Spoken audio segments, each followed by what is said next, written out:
Está en línea Esteban Martínez, él es concejal del FIT en la ciudad de Neuquén. Esteban, buenas tardes, gracias por estos minutos. ¿Cómo estás? Hola, ¿qué tal? Buenas tardes para ustedes y para toda la audiencia. Dije bien el apellido, ¿no? ¿Es Martínez así o Martínez? Así es. Martínez, No, no, bien. se puede pronunciar de cualquiera de las dos formas, pero sin la Z. Vi ahí en tu cuenta de Twitter que no tenía Z y tampoco tenía acento y me mandé ahí al Martínez, creo que, Exactamente. creo que, Muy que bien, vamos bien muy bien. entonces. Bueno, ¿cuál es tu mirada respecto a bueno, este proyecto que presentó el Estado municipal? En cuanto a la distribución de esos recursos, digamos, ¿qué mirada tienen respecto de esa situación desde el FIT, Esteban? Mira, antes de la distribución vos mencionabas recién el monto total del presupuesto 2023 y quizás para el pueblo trabajador, para los vecinos y vecinas, es difícil dimensionar una cifra así porque suena inalcanzable, ¿no? Entonces lo que hay que tratar de hacer es comparar este presupuesto de 2023 con presupuestos anteriores, ¿no? Y en ese sentido, el presupuesto de este año, del año 2022, hay que tener en cuenta que fue votado con una pauta de inflación del 33%. Estamos llegando a fin de año a una inflación que va a ser por encima del 95%, quizás el 100%, y el presupuesto municipal, en sintonía con el presupuesto provincial y el nacional, para el año 2023 prevé una pauta de inflación del 60%, ¿no? Una pauta dudosa, como suelen ser, porque bueno, el propio relevamiento de expectativas de mercado del central plantea para el año que viene una inflación del orden de por encima del 90%, ¿no? Ujú. Es decir, que para que el presupuesto del año que viene represente un aumento en términos reales, tendría que superar un incremento del 120% más o menos entre el del 2022 y 2023. Bueno, eso no pasa. Entonces, en primer lugar, lo que decimos es que es un presupuesto que ajusta el gasto, ¿no? Corre por detrás de la inflación, ¿no? Y en ese sentido, lo que nos está comunicando el Ejecutivo es que no va a haber resolución para los graves problemas estructurales de esta ciudad que al intendente le gusta mencionar como la cabecera de Vaca Muerta, pero en la que hay altos índices de pobreza por encima de los nacionales, una emergencia habitacional muy importante. Ujú. Y el otro problema asociado, la otra consecuencia asociada a esta inflación del 60%, que todos sabemos que va a ser mayor el año que viene, es que, bueno, le permitirá disponer al Ejecutivo de una masa de recursos de manera discrecional, porque posiblemente el año que viene, así como está pasando este año, la recaudación sea mayor a la que estimaba el presupuesto, ¿no? Entonces esos van a ser fondos que no estén presupuestados y que el Ejecutivo pueda utilizar de manera discrecional en el marco de un año electoral. Los presupuestos suelen tener esa mirada conservadora de quienes los proyectan, digo, de tanto en el estamento nacional, provincial y municipal.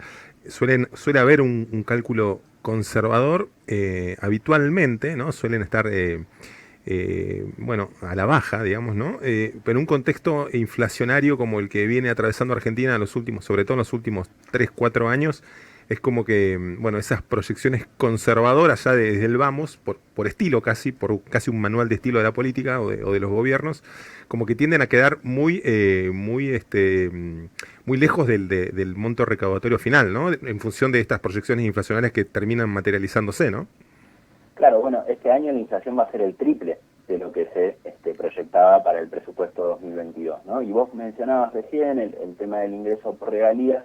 Es cierto que en el caso del presupuesto provincial inciden más las regalías, en el presupuesto municipal inciden un poco menos, pero inciden un poco menos. ¿Qué porcentaje es? Nosotros, es cierto que no tenemos toda la información. Nosotros lo que Ujú, le solicitamos al Ejecutivo es saber cuál es el ejecutado del año 2022, porque sería la forma de poder comparar con mayor precisión ujú. cuánto se ajusta o aumenta cada uno de los gastos del presupuesto. Eso no lo tenemos. Lo que sí nos respondió el Ejecutivo es que hay prevén un gasto para fin de 2022 de algo así como un 11% más de lo que estaba en el presupuesto. Es decir, de todas maneras, el presupuesto 2023 sigue corriendo por detrás de la inflación, y lo que vos preguntabas al principio de cuál es la distribución, eh, más allá de que para nosotros es insuficiente de conjunto, después hay partidas que se ajustan mucho, ¿no? Por ejemplo, las obras de saneamiento. Ahí hay un ajuste no solo en términos reales, sino en términos nominales. Pasa de 770 millones de pesos a 113 millones de pesos el presupuesto destinado a obras de saneamiento, ¿no?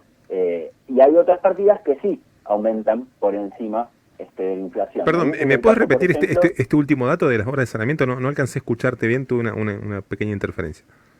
Perdón, 771 millones estaban presupuestados para el 2022. Sí. En el presupuesto 2023, sí, el Ejecutivo envía 113 millones de pesos. ¿Esto que es obras de redes cloacales? Claro, exactamente.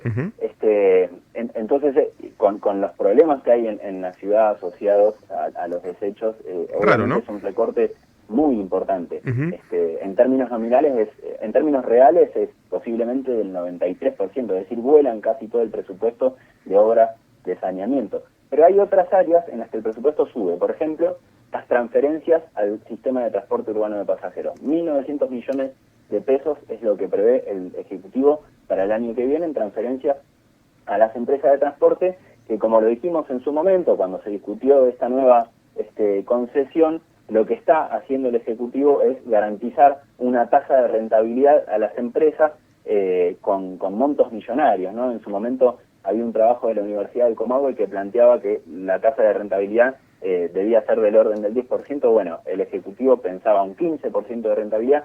Este presupuesto va en ese sentido. Y hay una falencia muy grande en todo lo que tiene que ver con la emergencia habitacional, ¿no? Porque ahí el Ejecutivo está haciendo una campaña publicitaria muy fuerte alrededor de que cumplió con la palabra de 8.000 lotes con servicios, pero cuando nosotros le preguntamos a los funcionarios del Ejecutivo, nos reconocieron que esos lotes fueron 1.200, y hay que tener en cuenta además que en este contexto inflacionario, pero además en el contexto de la alta pobreza, la desocupación, la informalidad laboral, es muy difícil para la mayoría de la población acceder a un crédito hipotecario para construir, ¿no? Entonces vemos, por ejemplo, algunas de las familias reubicadas, las que estaban antes en la toma Casimiro Gómez, que siguen viviendo en casillas de palets y nylon, ¿no? Esteban, muchísimas gracias por estos minutos, sé que tengas muy buena tarde. Muchas gracias, hasta luego. Hasta luego.